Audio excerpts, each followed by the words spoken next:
Assalamualaikum warahmatullahi wabarakatuh. Bismillahirrahmanirrahim. Alhamdulillahirabbil alamin. Allahumma shalli wa sallim wa barik ala sayyidina wa maulana Muhammadin wa ala alihi wa sahbihi ajma'in.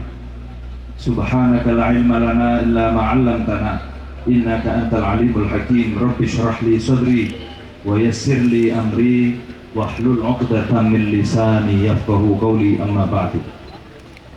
Yang kami hormati Bapak Kepala Kantor Kemenak Kota Balikpapan, Bapak Ketua MUI Kota Balikpapan, Ketua Basnas, Ketua DMI, seluruh jajaran Mustasyar, Suriah, PJNU Kota Balikpapan, Ketua Tamfidiyah Yai Haji Muslih Umar, yang kalau saya gambarkan dalam pantun, buah buku, buah rambutan, disantap di pinggir kali. NU Balikpapan mantap sekali. Nggak mau kalah saya dengan Kepala Kantor Kemenak. Seluruh jajaran Tamfidiyah, jajaran wakil ketua, sekretaris, wakil sekretaris, bendahara, wakil bendahara, segenap ketua-ketua lembaga dan seluruh jajarannya, pimpinan badan otonom, ketua PJ Muslimat dan seluruh jajaran, ketua PJ Fatayat, ketua Ansor, ketua Ibnu, IPBNU, CKH, Ishari, Masya Allah. Ini tadi saya melihat ada Ishari di Balikpapan. Mudah-mudahan tadi penampilan perdana, mudah-mudahan ini bisa bertahan. Meskipun yang berdiri tadi ada yang tidak tahan, ya. Tapi percayalah, kalau ini sudah dibiasakan, asam urat akan turun, kolesterol juga akan turun. Minimal turun dari paha ke betis.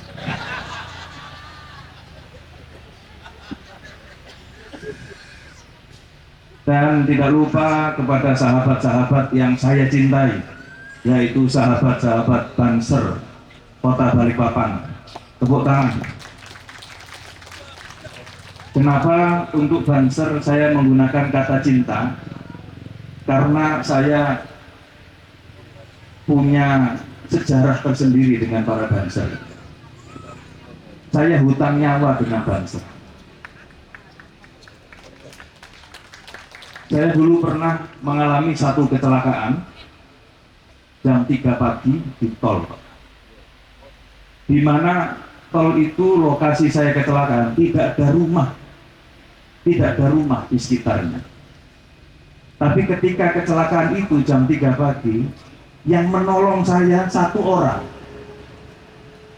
dan itu tidak bawa mobil, nggak tahu datangnya dari mana. Yang saya tahu dan yang saya ingat adalah dia pakai jaket Banser. Ini Banser gaib atau misterius, nggak tahu. Dari situ saya yakin tidak hanya di dunia, nanti di akhirat pun akan ada Banser, insyaallah. Dan Banser ini pasti dicintai oleh istrinya. Karena kalau pulang itu tidak hanya bawa berkat, tapi istrinya yakin Banser itu berdirinya paling tahan lama. Sepakat dulu. Jadi yang belum jadi Banser silahkan ikut di Kelatsat. Ada yang sudah umur 64, Bu. Itu pasti istrinya masih senyum-senyum. Luar biasa. Apalagi yang masih muda-muda. Jadi kalau mau cari mantu, Bu, jangan tanya pekerjaan, Banser apa enggak. Insya Allah anaknya bahagia. Aman ya. Semakin banyak mudah-mudahan Banser ada di Kota Balikpapan ini. Dan seluruh hadirin hadirat tamu undangan yang tidak bisa saya sebutkan satu persatu, perkenalkan, saya Muhammad Nailur Rahman dari kota kecil di Jawa Timur, Kota Pasuruan. Meskipun kota ini hanya kota kecil, Tapi hari ini untuk bersinar itu tidak perlu besar, tapi besarkan sinarnya. Untuk bersinar kita tidak perlu besar, tapi besarkan sinarnya. Anda tahu mercusuar itu menara kecil, tapi sinarnya bisa menjadi petunjuk bagi para pelaut. Maka dimanapun kita berada, tidak perlu minder kalau Anda itu masih kecil, bukan siapa-siapa. Besarkan saja sinarnya, biar orang yang akan melihat sinar Anda. Dan itu yang menjadi semangat saya ngurusi NU di Kota Pasuruan. Jadi begini-begini juga ketua PCNU. Jadi saya dengan Kiai Musleh ini selevel, ya. Makanya kalau dia yang jagain saya ini pantas selevel. Selain beliau memang dulu belajar di pondok kami dengan abah saya, jadi Anda tahu kenapa beliau mengundang saya itu, Anda tahu sejarahnya. Oh, berarti anak ilmu guru nih. Jadi para hadirin hadirat rahimakumullah, saya sedikit perlu cerita tentang kenapa saya menjadi ketua PCNU hari ini. Ya karena kecelakaan saja. Jadi waktu itu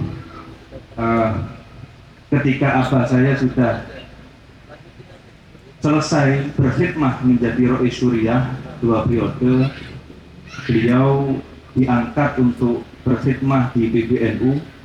Maka PCNU Kota Pasuruan ini minta ganti, ya, minta ijola, kata orang Jawa minta ijola. Dan korban yang paling pas untuk dijadikan korban itu adalah saya. Dan itu sudah menjadi titah dari abah saya yang tidak bisa saya tolak. Ini hebat benar pengurus-pengurus NU ini. Nembusinya langsung ke abah, bukan ke saya. Karena saya ingat waktu itu usia saya insya Allah masih belum 30. Dan saya sudah terpaksa ditarik, tidak diranting, tidak di MWC, tapi menjadi wakil ketua PCNU. Dan 5 tahun setelahnya saya dijebak. Dengan proses aklamasi saya didapuk menjadi ketua PCNU. Ini jebakan. Jadi terpilih itu tidak bangga. Oh, ini jebakan Batman. Jadi sekarang inilah saya, dan hampir 1 periode, insya Allah April tahun depan ini sudah berakhir khidmah kami di PCNU Kota Pasuruan. Yang mudah-mudahan selama 5 tahun ini apa yang kita kerjakan mendapatkan ridho dan barokah. Saat itu abah saya mengatakan satu hal yang tidak bisa saya tolak. Karena kalau melihat dari usia, saya ini usianya masih usia Ansor saat itu, atau usia Ibnu malah, ya. Tapi abah saya mengatakan begini: selama kamu berada di lahan perjuangan, jangan khawatir dengan keberkahan hidup. Itu sudah tidak bisa saya tolak lagi. Selama kamu berada di lahan perjuangan, jangan khawatir dengan keberkahan hidup. Artinya apa? Kita berada di Nahdlatul Ulama, mungkin secara materi kita tidak mendapatkan apa-apa, tapi mungkin sebab kita berkhidmah di Nahdlatul Ulama, urusan hidup kita dimudahkan oleh Allah. Anak-anak kita menjadi soleh-solihah, mungkin barokahnya khidmah kepada Nahdlatul Ulama. Kita diberi sehat, mungkin juga barokahnya khidmah Nahdlatul Ulama. Panjenengan lihat kiai-kiai di NU itu, meskipun pulangnya malam, sering makan malam, ya sehat-sehat saja. Kiai Musleh ini segini gedenya, itu nggak punya penyakit dalam. Atau nggak pernah cek, saya nggak tahu. Minimal itu lihat KNU pada hidupnya ini, kalau menurut kaidah kesehatan sudah jauh dari kaidah kesehatan. Loh, kok mampu dan kuat? Ini kalau bukan karena barokah ini nggak mungkin. Karena secara teori harusnya sudah tumbang sejak awal. Dan itu saya rasakan betul. Apalagi saya merasakan kecelakaan waktu itu. Saya pulang dari PKPNU. Saya pulang dari PKPNU tapi yang S2. Dulu belum ada PMKNU, tapi ada PKPNU lanjutan S2.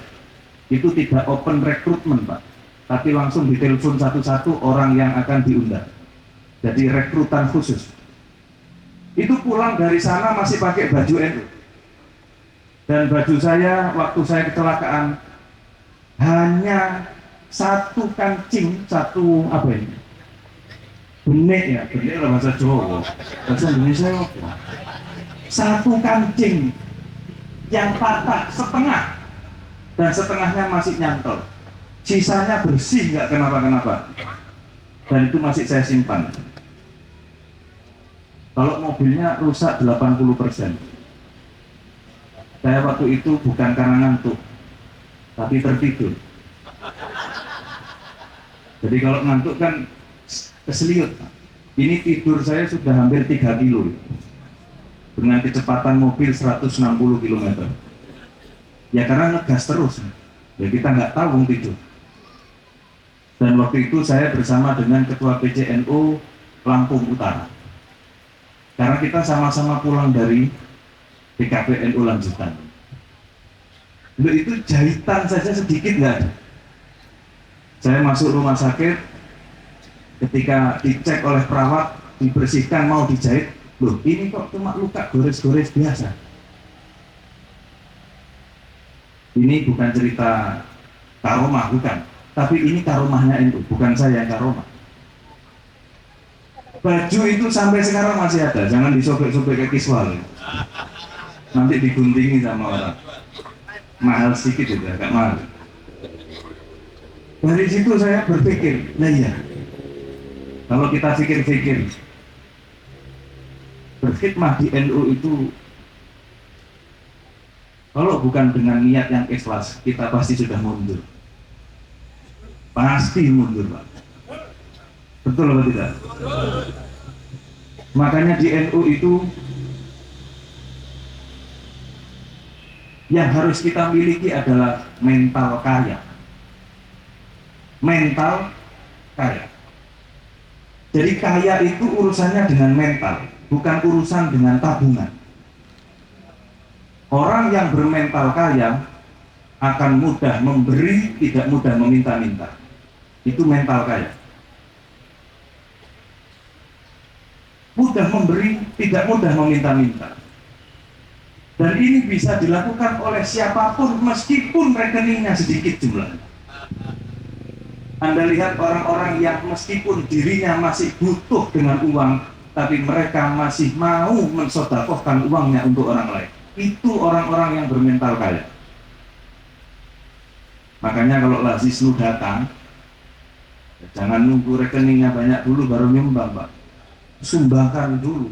Ibarat mancing itu semakin besar umpannya, insya Allah semakin besar hasilnya. Kalau hasilnya tidak keluar di sini, percayalah akan keluar di sana. Jangan ditagih di sini terus. Ini saya mancing-mancing kok nggak hasil-hasil. Yang kedua, mental kaya itu mudah membantu, tidak mudah mengeluh. Itu mental kaya. Dan pengurus NU harus punya mental kaya. Kalau kayanya belum tentu. Belum tentu ya. Jadi jangan berharap kaya, tapi mental kaya. Dan orang yang bermental kaya itulah yang kaya di sisi Allah. Mereka yang hanya kaya dengan angka tapi rakus setengah mati, itu miskin di sisi Allah. Makanya kalau kita di NU ini, Pak, Bu, kalau tidak menata niat dengan baik, Anda akan capek, lelah, dan kecewa, tidak ada hasil apa. Tapi kalau kita sudah menata niat, maka apapun yang keluar dari diri kita, keringat kita, pikiran kita, uang kita, tenaga kita untuk Nahdlatul Ulama tidak akan sia-sia. Dan saya yakin itu. Saya sangat yakin. Itulah mengapa Nahdlatul Ulama ini adalah sebuah wadah. Bagi saya pribadi, NU itu adalah wadah untuk dandani awak. Nah, bahasa Jawa ini. Dandani awak. Jadi kalau Saya dulu ditarik ke NU itu bukan tambah bahagia, Pak. Yang saya pikirkan, saya harus punya argumentasi yang kuat kenapa saya berkhidmah di NU. Maka saya mencari-cari ini, motivasi, mencari alasan kenapa saya berkhidmah di NU. Sama dengan kita ini, alhamdulillah sudah Islam. Tapi apakah ketika sudah Islam berhenti tidak belajar tentang Islam? Ketika kita sudah Islam, tugas kita adalah belajar tentang Islam. Ketika kita sudah masuk menjadi pengurus NU dan Banomnya, maka tugas kita adalah belajar tentang NU dan Banomnya. Maka saat itu saya menemukan satu potongan kalimat yang ditulis oleh almarhum Kiai Haji Muhid Muzadi, kakak dari Kiai Haji Hashim Muzadi, mantan Ketua Umum PBNU. Di dalam buku kecilnya itu, tipis sekali, dan ini mungkin sudah tidak dijual di toko ini bukunya. Beliau mengatakan gabung di NU itu niatnya dandani awak, memperbaiki diri. Saya kemudian dari situ berpikir, iya, kita ini dalam hidup pasti butuh tuntunan. Kita tidak bisa bergerak tanpa arah. Pertanyaannya adalah, kita mengikuti arahnya siapa? Kita itu mengikuti tuntunannya siapa? Maka dari situ saya berpikir, ternyata dengan gabung di Nahdlatul Ulama, saya bisa mendapatkan tuntunan. Sehingga saya ini akan dituntun, dibimbing. Jadi bukan kita meliti ini pun gaya, gaya itu sok-sokan, wah sudah jadi pengurus NU lah, sudah dihormati banyak orang. Tidak, justru kita cemas. Ini kalau cuma jadi pengurus saja, masuk SK saja, ini ngapain? Makanya tadi, kalau tidak ikut PDVKPNU, sikat aja. PAW, kayak DPR ya PAW ya. Dari situ saya belajar tentang Nahdlatul Ulama, dan saya melihat ternyata memang kita ini kalau hidup tidak punya tuntunan, tidak memiliki teladan, maka kita akan kehilangan arah. Oleh karena itu saya pribadi meniatkan khidmah di NU itu sebagai wadah kesempatan untuk dandani awak, memperbaiki diri saya sendiri. Saya tidak berani untuk mengatakan saya ingin membesarkan Nahdlatul Ulama. NU itu sudah besar tanpa saya. NU itu sudah keramat tanpa saya. Wong NU itu diinjek-injek puluhan tahun, dia masih hidup kok. Puluhan tahun Pak diinjek-injek. Ini kita sedang bicara hari santri. Diinjak-injak puluhan tahun itu masih hidup Pak. Yang injek bukan orang loh, bukan orang biasa, orang top. Ya Anda tahulah sejarahnya. Itu saja masih hidup.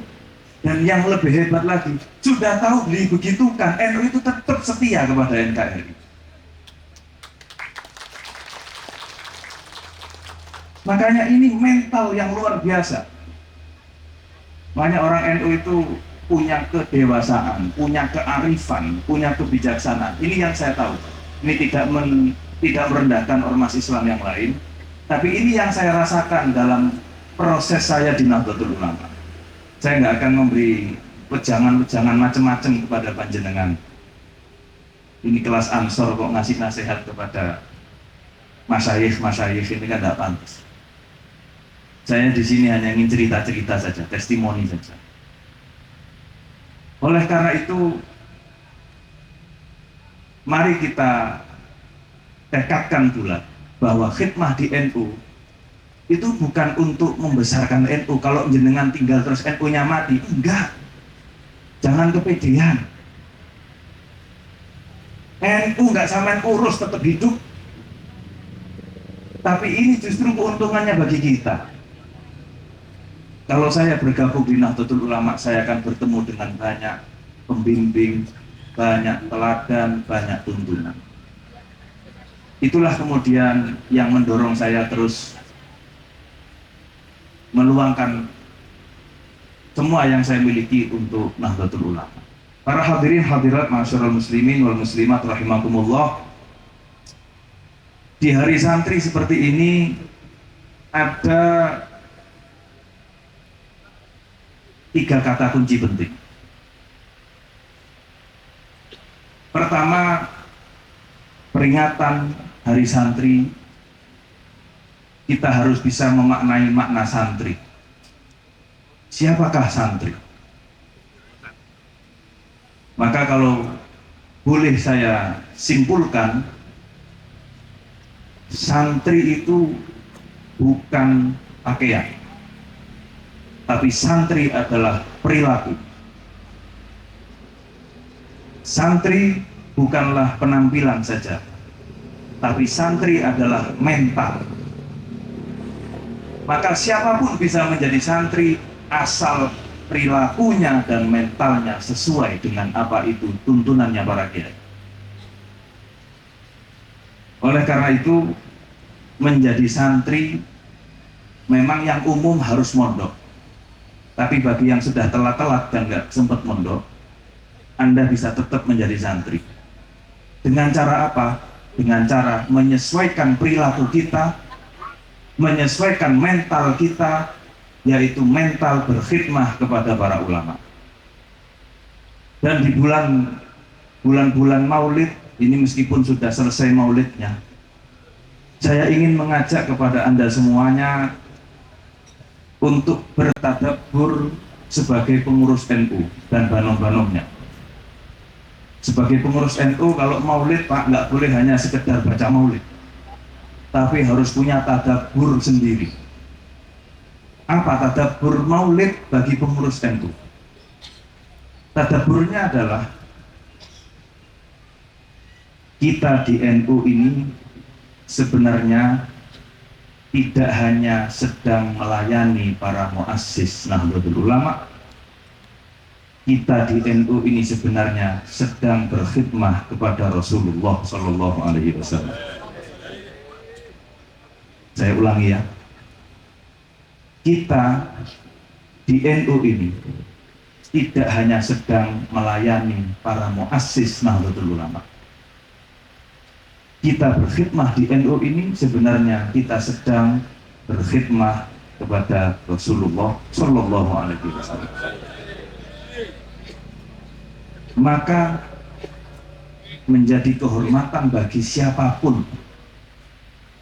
yang mengorbankan dan berjuang untuk menjadi pelayan Rasulullah Shallallahu Alaihi Wasallam.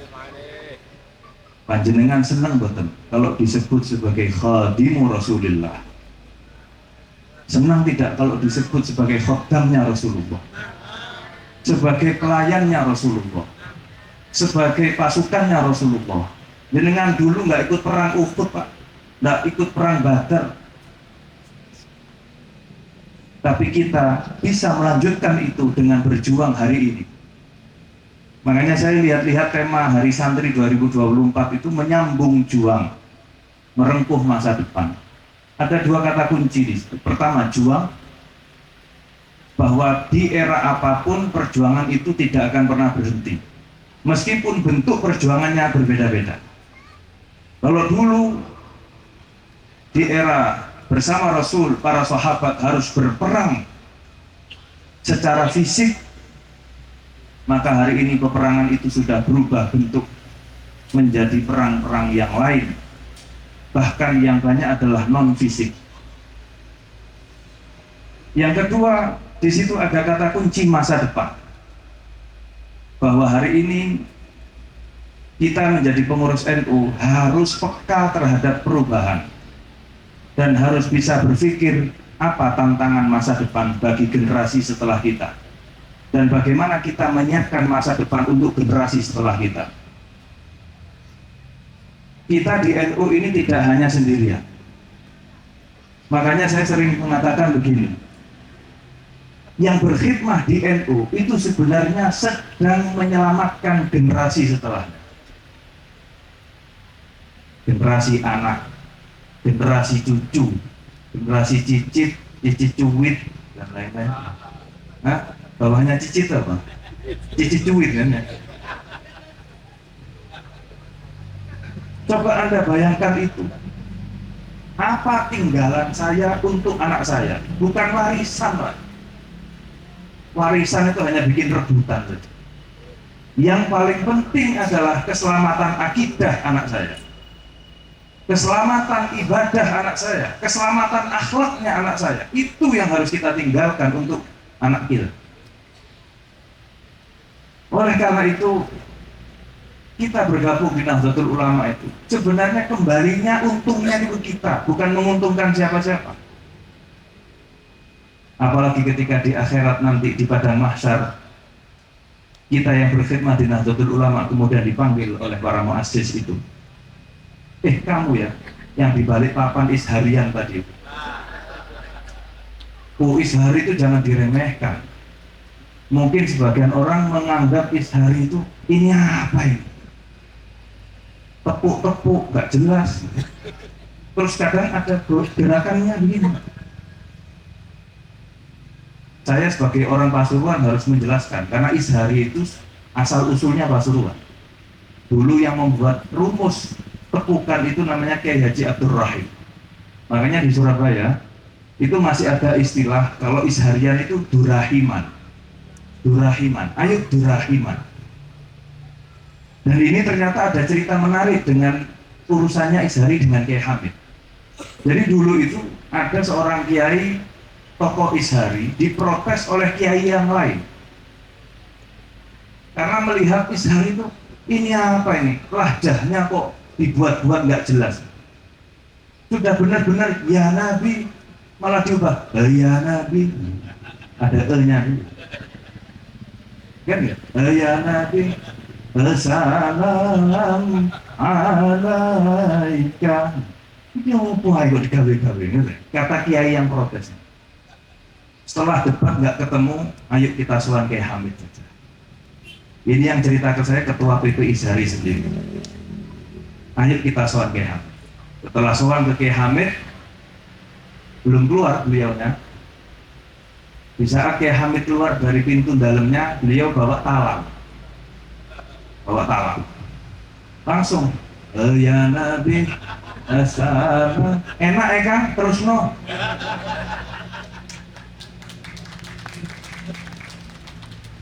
Jadi dulu itu masyarakat itu lihat kiai saja sudah jadi dalil. Nggak tahu kalau kiai sekarang bisa jadi dalil kan? Bedanya kiai dulu dengan sekarang ya. Dulu masyarakat nggak perlu lihat kitab apa, lihat kiainya. Oh begitu boleh, berarti boleh. Kalau sekarang agak meragukan. Ada yang aneh-aneh juga. Dan ishari itu dengan lekukan melodi dan lekukan gerakan. Kalau yang tadi itu aromanya kayak Madura, Bangkalan. Kalau yang Jawa atau yang Pasuruan itu ada gerakan tangan. Ini, Pak. Loh itu ternyata ada rumusnya. Ini itu Muhammad. Kalau begini tuh, kalau yang begini, naik turun itu Allah. Jadi ada filosofinya, bukan ini goyang-goyang apa kok nggak jelas itu.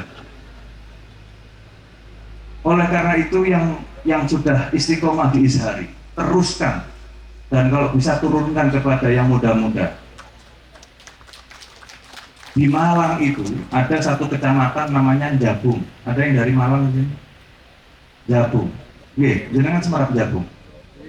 Arah ke Tumpang. Jabung itu terkenal isharinya anak-anak SMA.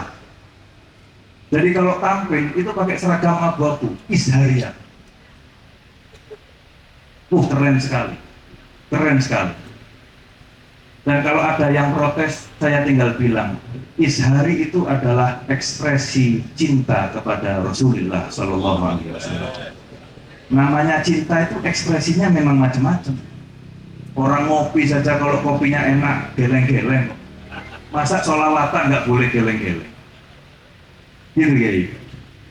Jadi itu ekspresi cinta dan nggak boleh disalahkan. Namanya orang cinta. Makanya kalau jenengan dengar tadi ishari itu, jenengan dengarkan dengan hati, maka jenengan bisa menikmati seperti lagu instrumen, ya, pelan, membawa kondisi hati kita menjadi tenang.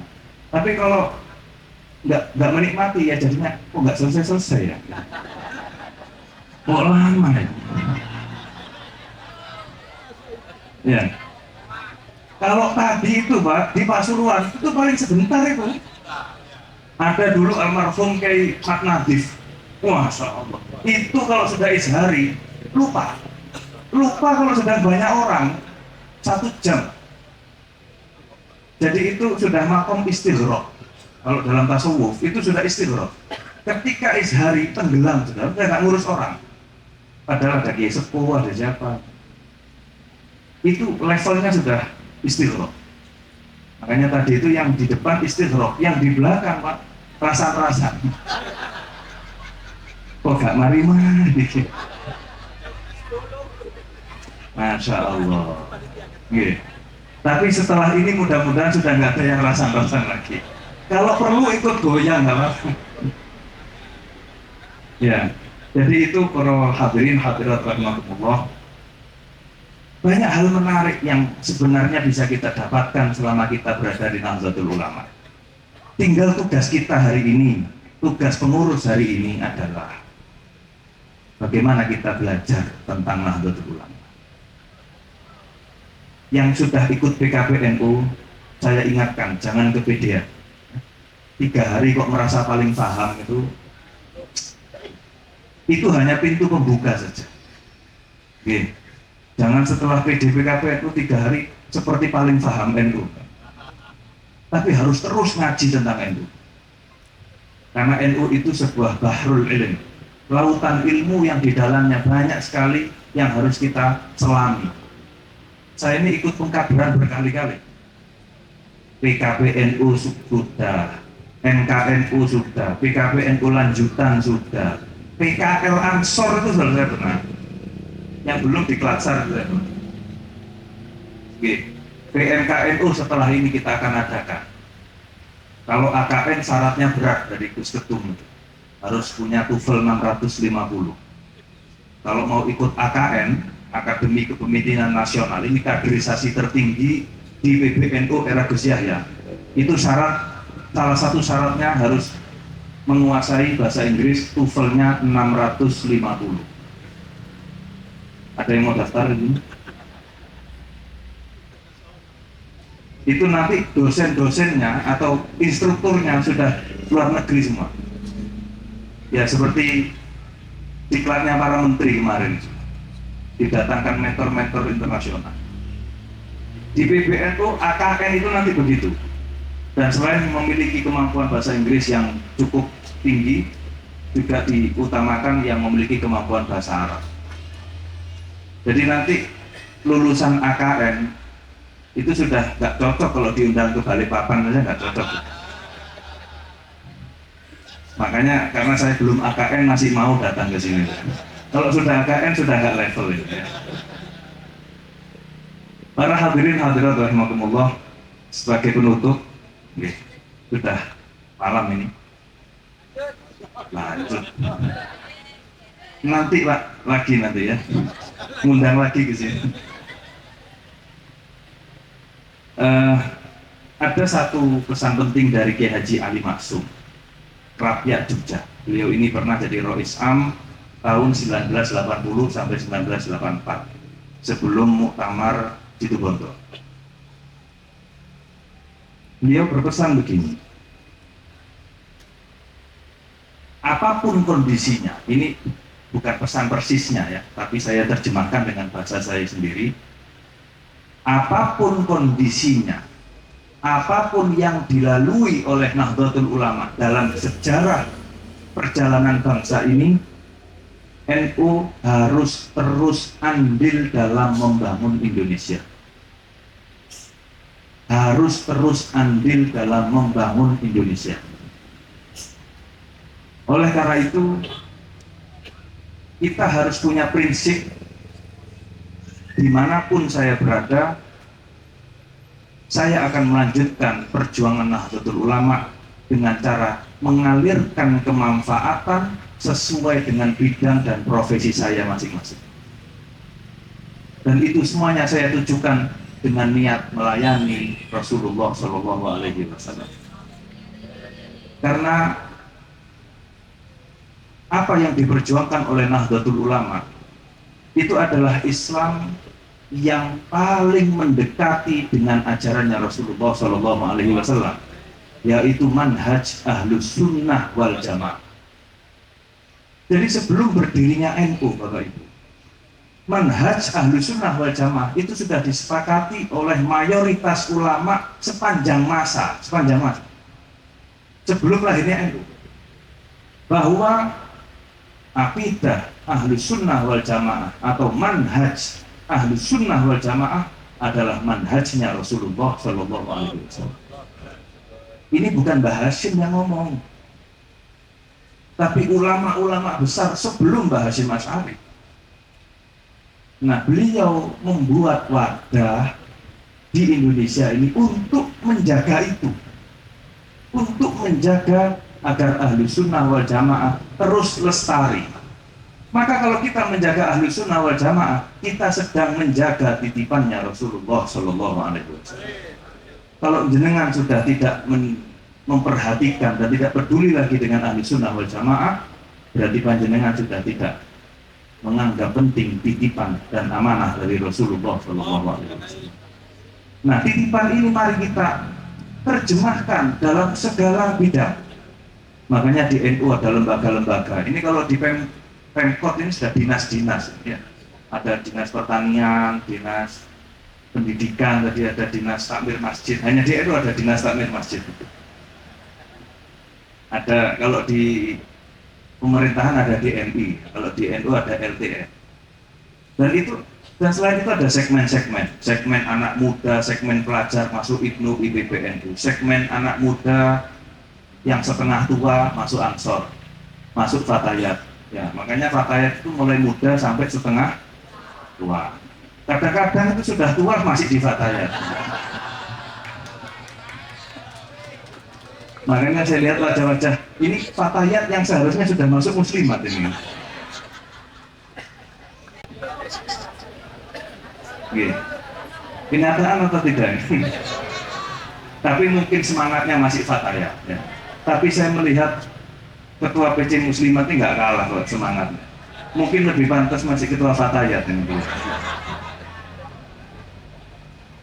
Saya mempelajari profilnya dari Kiai Musleh tadi. Ya. Oh, ini begini, oh Masya Allah. Masih pantas ketua Fatayat. Kalau dilihat dari sini juga ketua IPPN itu masih pantas. Nah, ini adalah segmentasi khidmah kita. Yang Fatayat, ayo jaga ibu-ibu muda supaya akidahnya selamat, supaya pendidikan untuk anak-anaknya benar, ibadahnya benar. Ini ibu-ibu muda nih, segmennya Fatayat. Kalau yang sudah tidak muda, ya segmennya muslimah. Saya nggak ngomong tua loh, ya. Sudah tidak muda, bahasa lain, ya. Itulah uniknya di NU, kita belajar balaghah dan mantek, nyindir yang nggak menyakiti, gitu. Kalau musuh santri begitu Pak, lawan santri itu kita punya banyak cara untuk nyikat tapi nggak sampai merasa kesenggol itu yang disikat. Baik, saya kembali ke tadi. Jadi mohon ibu-ibu Fatayat, kalau saya di Kota Pasuruan, saya dorong ibu-ibu Fatayat itu untuk masuk ke masjid-masjid perumahan.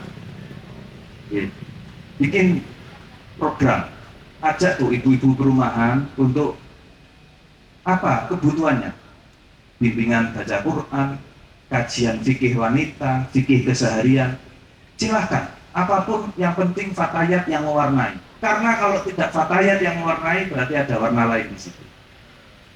Paham? Bisa dipahami? Ya. Ya, warna-warni, ya, warna-warni.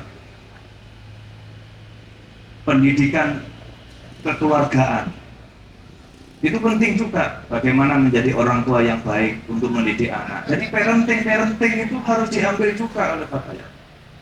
Teman-teman Ansor, Banser, Dan sekarang ada Rijalul Ansor. Ansor Banser itu pintu masuknya anak muda untuk belajar tentang Nahdlatul Ulama. Maka di Ansor dan Banser itu siapapun yang masuk terima, meskipun mulai ujung rambut sampai ujung kaki tatuan semua, terima mas. Karena Ansor itu pintu masuk. Namanya pintu masuk, ya yang masuk bisa macam-macam. Bukan yang langsung soleh yang masuk, ya yang belajar kepingin jadi soleh yang masuk. Yang mau jadi banser, nggak apa-apa masuk. Namanya pintu masuk, yang masuk masih macam-macam. Kalau sudah jadi Roi Surya beda. Kalau sudah jadi pengurus NU beda. Tapi kalau masih di Ansor, di Banser, isinya kok macam-macam. Ya memang pintu masuk. Ya yang masuk bisa macam-macam. Makanya tenang saja, mental saja, kuatkan mental. Anda diomongin macam-macam, jalan terus, semangat gaspol. Tapi jangan nabrak-nabrak. Hari ini bukan waktunya nabrak, ya, waktunya selepet. Jadi begitu. Jadi kita memahami tipologi masyarakat, ya. Coba kalau yang mendekati anak muda langsung rois Surya, nggak laku Pak di kalangan anak muda. Diajak istighosa, langsung isharian. Wah pulang Pak, kapok.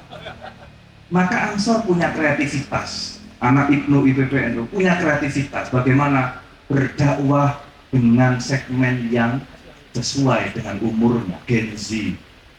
Ini tantangan masa depan.